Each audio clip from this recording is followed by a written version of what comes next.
what the heck is a T21 recall, and why does my battery keep dying?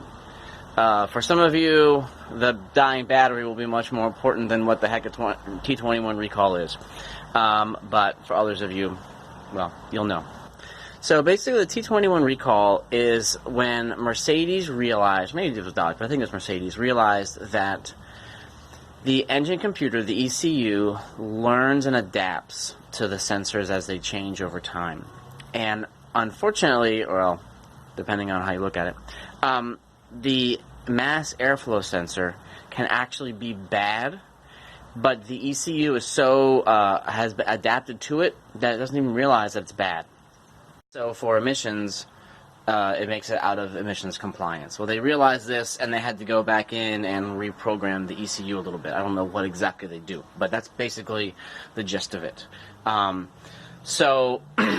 But what an unintended consequence is that for whatever reason it doesn't communicate, the ECU does not communicate the same way with the instrument cluster. Specifically, it doesn't tell the instrument cluster to turn off when you turn the key off.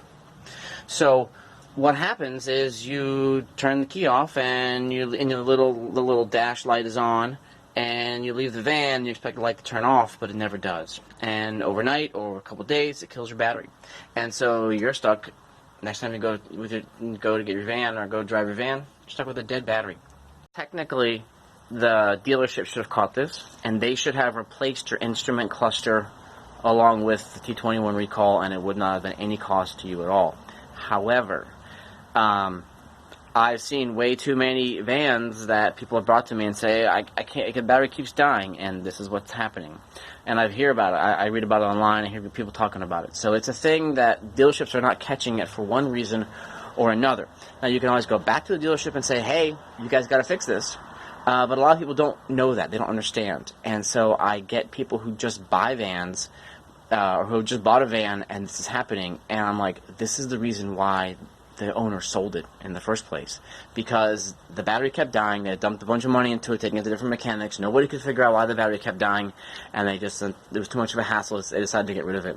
I've even seen a battery disconnects and stuff, so people would unhook the battery cable overnight just to keep this from happening. Now, like I said, you can go back to the dealership and ask them for a instrument cluster and have them replace it.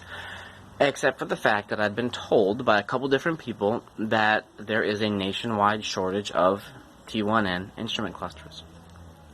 Of course, for this exact reason, an unintended consequence. And I've even been told and this I've just been told, so I guess I shouldn't, well, I'll just say it, but I'm in Philadelphia, I'm in Pennsylvania, all the way across the country, but I was told that in California, they're not requiring vans to get the T21 recall because they know that the vans can't do it, that the dealerships cannot perform the proper procedure because they don't have the instrument clusters in stock.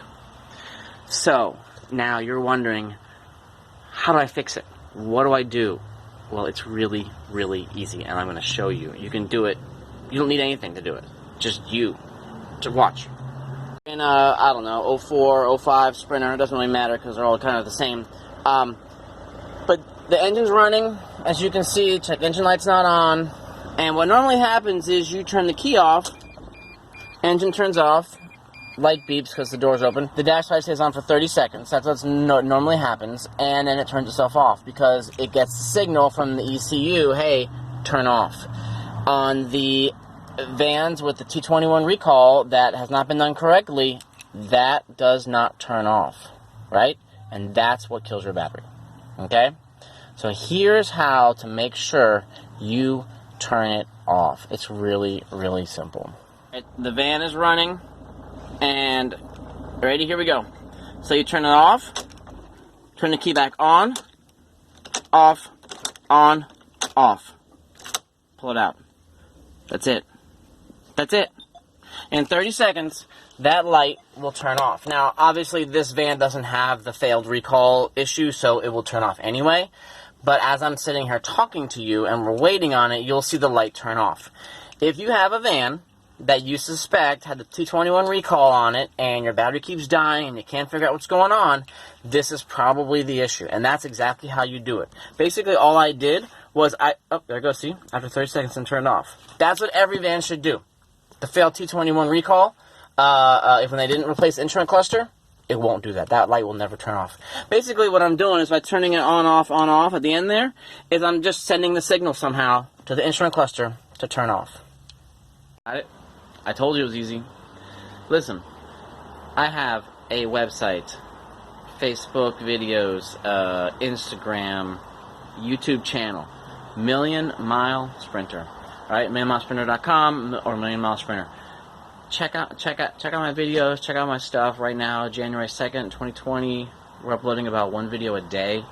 I'm getting all my Instagram videos transferred over to YouTube, so people who are on YouTube can watch them. And I mean, all my parts and supplies on the website, all my kits. Look, I used to be just like you. That is, if you just bought a Sprinter and didn't know anything about it. And I wished there was lots of things I wanted to know. So now that's what I'm doing. I'm just providing those things to you guys. Hopefully it's helpful. Alright. So since posting this series of videos on Instagram, I have gotten confirmation that at least one person who did not get the recall done a couple years ago when they first got the recall notice got another notice in the mail saying that the recall has been temporarily suspended because of parts unavailability. And they didn't understand it, and of course it's because of the lack of instrument clusters. So, there you go. Now, I've also been told by a trusted source that this only applies to 2004 Sprinters. I believe that's true, but I have not yet heard of... I'm not able to confirm or deny that. So, it is what it is. There you go, guys. millionmilesprinter.com.